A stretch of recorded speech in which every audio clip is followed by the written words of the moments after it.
but maybe with this special one. Boom, bam, we got it just in time. Hey, welcome back to the channel. All right, Battlegrounds mode is incredible. It's awesome. I had an absolute blast. Played enough matches, got myself over 1800, and I think it was like rank 105. We'll take a look at that maybe in another video. In this one, I'm gonna show you every single thing, I think in one matchup against a buddy of mine meta that makes me love Battlegrounds. It all came in here and why I think everyone, or at least a lot of us, are gonna have a blast with this mode. So pumped up to show it. And then we're gonna go over my top 10 like MVPs. There's other champions who are also amazing, but these 10 kept consistently coming up. They were excellent for this meta. And honestly, I think probably gonna be really good for a lot of metas as they adjust and evolve and go on. All right, now I'm going up against meta here in SSX1, right? Top 3 War Alliance last season. If you saw my last war video, the guy clutched out 2 fights to ensure a win against us for Loki. This is what I love. I love it. You've got your 30 champions. You're getting to use the breadth of your roster. Also friendly competition. He was up there at 1800 too. He obviously wants to win. He's obviously a good player. I saw these bans and I just was not sure. I knew he had a Toad and I was pretty sure he had a Sauron. I saw the Sauron. One of the strategy points I started implementing was I always banned Archangel and Torch. They'll come up later when I get to my MVPs, but I always banned them. They felt like if you have an account of my size, removing them from the other player was really helpful. I'll explain that more later as we go though. All right, so he's drafted his Spider-Ham. He's a big fan of Spider-Ham. He and I both kind of fell in love with that champion around the same time, pretty much when Spider-Ham came out. We talked a lot about it along with Bryn. So I chose my my Domino because she was just a great utility defender and honestly pretty decent on offense too. Tiger, because I just wasn't sure what was coming up, but having someone with her abilities has always been helpful for me. Then I saw him get Killmonger and Kitty Pryde. I started to get a little worried. I really honestly did. I can't remember exactly who I picked here, but I'm pretty sure I know who I'm going to pick. It's going to be one of my MVPs. We're going to see show up. Yeah, there he is. Kingpin, absolute beast, was helpful on defense, and then just took so many different fights. I love this mode, man. I love this mode. So the strategy, even just the going back and forth here, you know, you see the 30 deck, you get to ban 3 champions, and then some RNG comes in, right? Which I love. He had that Jabari, which is gonna play a role, and then Domino, that's also gonna play a big role later. I went with Professor X. That was, I think, a mistake on my part. We'll see if I'm able to overcome it. I probably should have gone with Apocalypse at that one, but we'll see that as we come up. And then let's see, who is he gonna pick? I'm not sure I remember who he picks here. Maybe Mole Man? I don't remember fighting any of these champions. Penny and Diablo. Now we'll know why. I remember why. So this came up, and then this was wasn't a surprise to me because I used him so much in the other 2 betas, one for the CCP. Silver Centurion, we'll talk more about him. You're going to show him just absolutely clutch it out for me. And he did that time and time again. So here we go. Meta picks Jabari Panther. That's a tough out. I've died in like of my recent deaths in war. One of them is to a Jabari Panther. Trying to remember who I pick here for this fight. Domino, I went utility. I remember kind of going utility on this one here, seeing what he would be able to do against it. I also kind of hoped to have him use his Penny Parker because that was now going to free up my King Groot. One of the reasons I brought King Groot along was I saw him have his Penny Parker. I wanted to have a really good option. Now, I did not expect to win this one. I was not sandbagging. I'm definitely going to try here. But like I said, I wanted to hopefully pull his Penny Parker out. This is an actual strategy. You can try to pull out champions that you're worried about or you think might be a problem for you in a round where you otherwise think like, I don't really have a great option. There is, I don't have a great option for Jabari. So I was going to go in here. You need to be mindful of her cleanses, right? It's almost like treating it kind of similar to masochism, right? Because it goes on cooldown. I know how to punish these. I'm getting a little bit of willpower here and there from being ensnared, which is nice. So far, I'm actually pretty happy with how this is working out. The one thing I remember thinking in this, though, was I really want to get my channeling charges going faster. And by doing this kind of like stun immune style, that's not really happening. So I'd really just also, because it's Domino, and as we all know, even in the most ridiculous of matches, every once in a while Domino will do Domino things. And she will basically kill the defender or you, the attacker, out of nowhere. So I was like, I'm not going to go insane. I'm not going to go insane. In fact, that was actually another strategy I employed in other matchups was I'm just going to try to stay alive. I'm going to try to keep my health pool high. I'm just going to whittle down the defender. And it actually worked out sometimes where something would go wrong. I assume my opponent would make a mistake and my defender would take off some of their health. And just by virtue of keeping my health pool high and taking off 60 to 70% of the defender's health, I would end up winning that round. But here we go. So I've thrown my SP3. I made a mistake there in that I wasn't holding the heavy as we went in. And I forgot that it would not put me into, I think it's called the mind control. So you're going to see me here eventually end a combo in a light, which will trigger the mind control. Let's see, is it right here? I think I want to get, I think I waited till I could get to my SP2 if possible. Maybe it's just my SP1. I'm trying to recall here. Yeah, so I got to my SP2, and this ends up doing, it's decent, right? This is the safeguard meta. So I don't think Professor X was incredible for this anyway, but ultimately I was like, that result may somehow get me a win. Domino may have pulled something out of her butt for me, but we'll see against Penny Parker. Nope, Meta's a really good player. Really not surprised by that, but that sort of result got me some wins in some other matchups. So that's kind of a little bit of strategy, something I wanted to get across there. Is like, don't give up. Even in the matchups where you just think you have no shot, don't give up. Play smart, keep your health pool high, whittle down the defender, because you just never know what's going to happen on the other side. So I went with Nick as a defender, hoping to just take time. I didn't see him having someone who would quickly kill Nick, someone who maybe could kill Nick, a couple options, but no one that I thought was just going to destroy him, get rid of that second life very quickly. My Nick's only like 640, so it's not tremendously high. He went with Killmonger. I was so pumped up to see that because that gave my King Groot a roll. A good roll, right? I'm going to be able to land that armor break, which is going to turn off reverberation. I don't need to worry about reverb. King Groot's going to heal that up. My only thought was, because I'm not a great King Groot player, it's a rank 3, about sig 20 or sig 40, was I going to be able to do enough damage? Was I going to be able to do enough damage? But again, and this is what I'm talking about with the strategy, because this, again, won me a lot of fights. I know I'm repeating myself, but it's important. I really suggest not playing like an insane person unless you think you have to. Play aggressive, try to get that win. But on a matchup like this, I'm pretty much expecting Nick to time him out or cause that fight to go a really long time. So if I can keep my health pool really high and maybe get Killmonger down to like 10% or kill him, I'm feeling pretty good. So here we go. We're just going to be going in here, and as you can see, I'm not a great King Groot player, so I even did a test there. I landed that heavy, and I was like, all right, so this is how it happens. I want those permanent armor up, so I want that permanently, and so I was pretty sure it comes off the SP1 when I have my Fury buffs, and I was like, yep, there it is. That's great. Now I don't need to worry about reverb. I don't need to worry about all those things that happen when he's got his armor up. We are good to go. These are permanent. And I'm like, I think 3 is plenty. Now, some of you, if you're a great King Groot player, let me know. If you're like, dude, you should have thrown another one, got some more armor ups or something like that. Would love to hear it. But then I'm going to come in, wait for my Fury buffs to come back, throw this SP2 and watch this. It's like, all right, that'll work. We can do something with that. I'm a happy camper, especially if we can get at least 1, maybe 2 more of those in. We're just having to do some parrying. You know, we're doing some partial evades of his specials, making sure not to hit into his block there, right? I really love playing Killmonger, so I rarely make that mistake anymore these days. But every once in a while you do get that nice evade. And I'm like, we might be able to get in a whole other SP2. I want to wait till my Fury buffs are up though, right? So that's why I didn't throw it right away there. That's fine. We're just getting ourselves some more power, getting ourselves a little closer to that next SP2. Should be able to throw it. Keep baiting these specials, evading them, block them if we need to. We're healing up. We're at 97%. This is going absolutely perfectly for me. I wish we weren't healing at the moment because we don't really need it. And I want to get this Killmonger down if I can. And I'm like, okay, we're not going to get back to the Furies, but maybe with this special one, boom, bam, we got it just in time.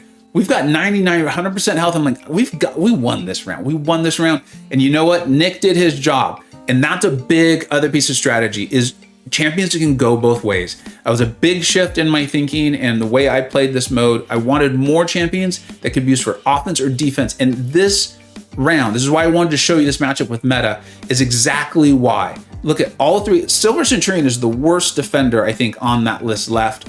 And then I was really curious what meta was going to pick here. He went with Domino. That's a smart play. She can pull anything out at any point in time, as we talked about. That allowed me, though, to place my Kingpin. And to know he doesn't have a good option for this. He just doesn't have a good option for that. And a lot of people don't know this, man. I've been getting the word out. I did the video on Rank 3 Silver Centurion. I love him. I'm not even going to play well here. This was in my morning. This is why I try not to take war fights in the morning. A lot of us try not to. You're still slow. Your reactions aren't great. Plus, I really wanted to win this. I love friendly competition, which is another thing I love about this mode. Oh, I love this mode. I hope they get it all clean, clear, and we enjoy this game for another decade. All right, so here we go. Silver Centurion in this meta, he's fantastic. We're going to be ending in mediums until we can get the lock on. You're gonna see me try to land my heavy a few times, and I get a little bit lucky that I don't get punished too badly for it. See, I'm late there. In the moment, I didn't feel late, but as I watch it, it's definitely late. Meta's a tier 1 war player, top 3. You know he's gonna be running max limber, right? So that's fine. Wanna get in here and get my timer down. I can do lockdown. I should have done it right there. I'm not sure why I did not. What the heck was I thinking? That was a big mistake. That was a big mistake there. All right, fine. So we've done gotten there. Dex out of Domino. I really just wanted to land my heavy. Man, I'm seeing myself waste a good 20, 25, 30 seconds there. Finally land the lock on. Finally land it. And so now you're going to see me. I think I'm going to do some mediums. Nope, apparently I went, but you still want to end in a medium. It's going to get that nice burst. And then I should have, I was worried about her power. That's what's going on. I should go on. I'm not going to be able to. I would have ideally landed my SP1. You're going to see much better Silver Centurion gameplay from me in a video going to come out where I faced against Legacy, who I consider to be the best player in this game. If not the best, definitely top 10. I have no doubts about that. Whatever, it was an epic matchup. I can't wait to get that video out too. And you'll see much better Silver Centurion gameplay where the guy really comes through for me. But look at this. He's still doing great. You see how poorly I have played this. The mistakes I've made with his armor up. So he's not taking much damage at all. And we're still going to get this down. We're still going to get this down. Come in here, and I think in this off right here for the SP1. And I know I'm like, unless meta has some like amazing, insane plan tactic that I'm not aware of, Kingpin's going to live through that match, or at least live long enough, do some damage along the way. And then I saw it and I was like, boom, we're in. That was awesome. It was incredible. It was every single thing I like about Battlegrounds. Neither of us, I'm sure, had our ideal deck once we actually went in. We were thinking about each other's teams. We had to pick quickly, on the moment, on the spot. Friendly competition. Meta wants to win. I want to win. My only wish is that I could have gone out with Meta and got a beer or a tea or an ice cream or read a comic book or seen a movie or something. Like, I'd love that aspect of it all. But I love this. This was cool. It put me over the 1800 spot, and it looks like it brought him just slightly under. But I'm sure he climbed back up if he wanted to. He's good enough, that's for sure. And there was so much strategy back and forth in the moment. And that's another piece of advice, is if you're not good at this right away, I'm not gonna say don't worry about it. Like, I wasn't very good at it either, and I'm still not sure I'm very great anyway. But I got better at it. War planners, I could tell had a nice, solid advantage, not an unfair one they had earned, because they're so used to looking at matchups quickly and deciphering, here's who we should send. And that's a skill that I was slowly starting to develop. I still made mistakes. Some of you who played me and beat me know you outthought me on that one. That was really cool. Congratulations to you. But I learned from that too. And I was like, oh, this champion can be used to take out this defender of mine. Not as great of a matchup as I thought it was. All right. Now let's go ahead and talk about my top 10 MVPs for this mode. Okay, number 9 and number 10 they're not cop-outs, they're just kind of some strategy points. Human Torch and Archangel. And what happened is I eventually just started banning them. And when I decided to ban them, I didn't put them in my deck, despite having rank 3 versions of both of them and an extremely high SIG Archangel.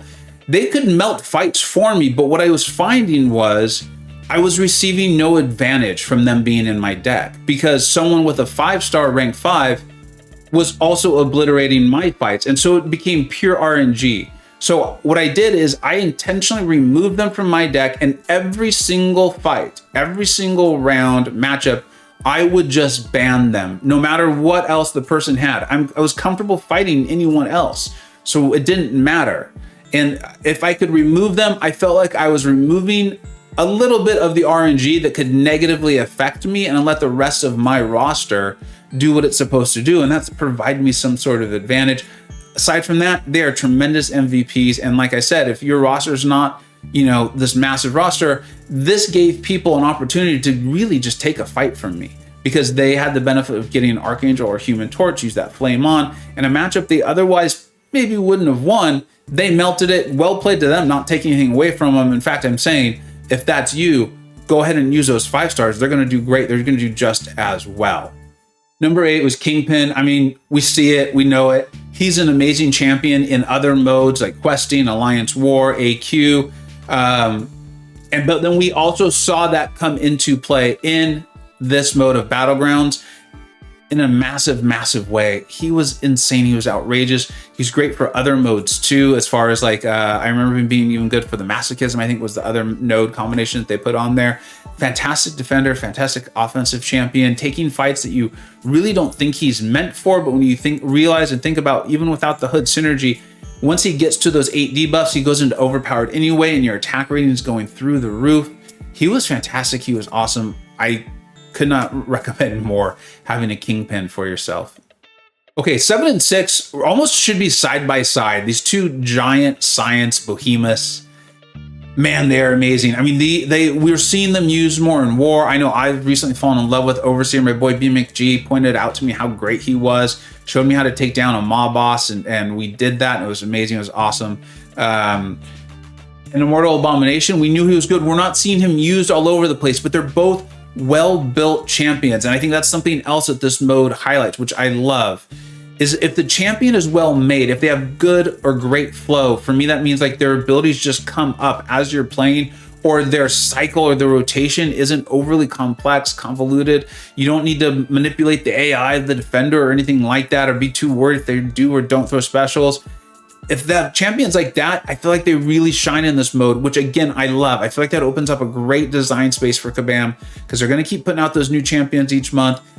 And if they can just hit that, as opposed to being like, we need to solve this problem, or we need to solve that problem, or we need big yellow numbers, or we need big red numbers. If they can just focus on like making these really well-rounded, awesome to use, fun champions that do damage in a diversity of ways, have some defensive tricks for us to figure out, it's just going to feed into Battlegrounds. It's amazing. It's awesome. Immortal Abomination did all of those things. Now let's go ahead and talk. I already told you guys who the next one is. Overseer. Neither of these champions was ever banned for me. Well, they maybe were. I didn't keep exact stats on that, but I have them both at rank 3, and I found them coming in and doing great things. They're both usable as defender or offensive. I want to say I kind of enjoyed Overseer more, but I think that's more his play style, and because I know how he works. Plus, I really enjoy champions who have like maybe an immunity, or they cause something to fail. And not only does that action not happen, right? If you try to poison Overseer, not only does he not get poisoned, but he actually gets more powerful from it. I think that's just really a fun way to play the game. I enjoy it. I enjoy champions like that. I feel like more and more coming out, or we're seeing it more. He's an absolute blast. Really will consider him for my next R4. No joke, him and Immortal Abomination. Okay, let's move on to the next one. I think it is number 5. There's real irony with this one is I ranked him up to rank 3 quite a while ago for Alliance War defense. And I knew he could do things on offense, but it was more of like, haha, funny. But then we get to BGs, and like, again, killer, he got him in there. But I found so many people have Spam or Immortal Abomination or Overseer or, I don't know, I guess Spider-Man 99. I didn't see that too much. But I often started finding myself using Ebony Maw offensively more and more. I used him on stream. If you caught one of my streams, did fantastic. It was awesome. The only champion that I brought him in for anyway, that he really ended up struggling with was rank 4 Hercules. And I think in both of those scenarios, if I play a little bit better, he actually just flat out wins those fights. In both cases, he timed out. I believe I still won one of them because of that strategy I was talking about. Like, stay alive, keep your health pool high. You get them down to 10%, you might win that. That's not a bad thing. He was great. He was fantastic. He was awesome. Absolute MVP, and someone who, if they didn't have Overseer or Immortal Abomination or someone that counters miss really easily, Ebony Maw was a tough out on defense too. So keep that in mind. Kind of my Mystic MVP for this. Now to number 4 in Bishop. I happen to have a very high sig Bishop, which I think is extra scary because he's going to go unblockable that much earlier. I think my Bishop's sig 180, which puts him at unblockable like 12 prowess or something like that. But he was fantastic. Anyone that's purifying, any of those tougher outs on, Kingpin, Mole Man, stuff like this. But then also, and BMcG did an awesome video on this. If you're enjoying this video, make sure to check out BMcG's. I will link it in the description. He's going to go into even more depth on the champions he liked, didn't like, some surprises. I learned a lot watching his video and I really enjoyed that. But one of the things he talked about, and I found myself using it too, I thought it was kind of a secret, but I guess it wasn't that big of a secret or that small of a secret, is you could use Bishop's SP1 to start his aura, which is putting that incinerate on the defender. I use it quite a few times to whittle down some Nick Furies and things like that. Because I know we're used to that big SP2 off of him, but he has other ways of doing damage. And then I actually used him on defense too. He is not a fun out. He is not at all. BMcG's got some ideas on how to take him out, and check out his video so you can hear him. But he's not a fun out at all. You really want to have some very specific counters. Bishop was awesome. Loved having him. I briefly flirted with the idea of taking him as my next rank 4. I just don't know if I can do it because I have some other champions I love even more. But Bishop was fantastic. Still not totally sure that he won't be my next star 4. Number 3 is Penny Parker, another champion, and you're seeing the theme here. I thought she was going to be a defensive nightmare, and she was. She caused problems, but what I found was it was more like the fear tactic. She would cause people to bring counters, and then when they had brought in their Nick Fury, or they brought in their Domino, or they brought in whoever, I'd use her on offense. She knocked it out of the park. I had to get a little better at using her on stream. I totally flubbed a matchup against Fury, but in Battlegrounds twice, she just destroys him because when she's awakened, she just cuts off his whole second life. So not only are you getting that KO from Fury, but you are shortening the amount of time that fight took tremendously. I found out, and again, constant theme, we'll talk about at the end, but these, what you thought were going to be scary defenders that actually can be used on offense, she was fantastic. Okay, you saw him in this video, and in the video against Legacy, you're going to see him come up again, and like I said, I'll play much better. I know, I was there. And he's the one that was not a defensive superstar. He's not a defensive superstar. I think you can have him up there, but if there's a variety of counters that are going to handle him. But he's tanky. He's got the multiple ways to do damage, the locked on. He was fantastic. He's even got the slow. People forget about that. He's even got the slow, and you saw, even played poorly, still had plenty of time to get the solo. He did that for me time and time again against champions like Havoc too, who have that high energy resistance. It wasn't just Dominoes. Absolute MVP for me. Let's get to number 1. Orc, Spider-Ham. I loved this guy. He was so incredible. And honestly, they're not really ranked 1 through 10 as far as like certainty. Let's just consider it like a tier of absolute MVPs for me. But Spider-Ham was probably the most fun out of all of them to use. I've loved this champion since day 1. I called him an indulgence rank up when I got him. It was like almost an instant rank 3 for me. And then I found out like he's actually an absolute murderer. He is a beast. Did some really fun videos on him. Myself, Bren, and Meta had a lot of fun talking back and forth on him. Again, a champion who I thought was going to be this like defensive MVP for me, but it was the offensive use that really put him over the top. Just to give you an example, I had a match go 3 rounds, and we both placed our Nimrods on defense. My opponent used a rank 3 long shot, and I was like, this is over. I'm no way going to win this. I brought in my Spider-Ham. I played very, very aggressively, and I made sure to counter with my heavy. And the reason you do that is when you land your heavy, it pauses your spider nonsense. If you keep your spider nonsense at 10 or the really high, you're increasing your chances of your porker poppers reapplying. I won that matchup. I believe I beat the Nimrod in 53 seconds, and they beat the Nimrod in 56. Spider-Ham actually beat long shot against Nimrod. It was awesome. It was cool. And I won the matchup.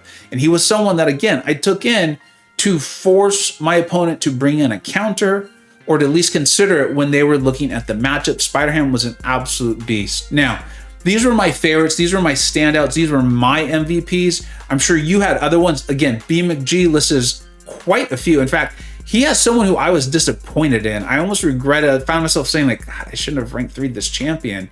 I did not enjoy them, but he called them one of his MVPs. We've chatted a little bit, and he's like, look, I think maybe you weren't using them right. Here's some ways to do that. I've also, like I said, I'm on the second viewing of that video. Check it out. It's linked in the description. And then let me know. Who did you enjoy using? Who were your MVPs? Who were your surprises? Who were your disappointments? I love this mode. I may end up loving it more than War. We'll find out. I don't want to go crazy here. Thank you so much for watching. Let me know how your experience was like. Oh, and the modders. You know, guys, it sucks. It does. Anything that we take seriously and that sort of stuff happening, you've wasted your energy and your time. I get it. This is Kabam's baby. The way I can tell, from what I can tell, Battlegrounds is Kabam's baby. It's the golden child. It's the golden goose, whatever. A lot of gold. They're going to want to take care of it. They're going to want to take care of it. And I think they're going to do everything they can to make sure it comes out clean, and they continue to improve it for us all. It's a great mode of the game. It could extend the life of this game another 5 or 10 years. No joke. I could really see that. So, you know, I do want to at least address that because I know it was very frustrating for a lot of people, and I want you to know that that feedback was given in the CCP server. Kabam is well aware of it, and I believe that they will do everything in their power to make sure that it's not a constant ongoing issue as this mode goes live. Thank you so much for watching. Let me know your thoughts. I'm very excited to hear them. Take care. I hope you either learned something, were entertained, or even better, a little bit of both. Don't forget to like, subscribe. Thanks so much for watching. Take care.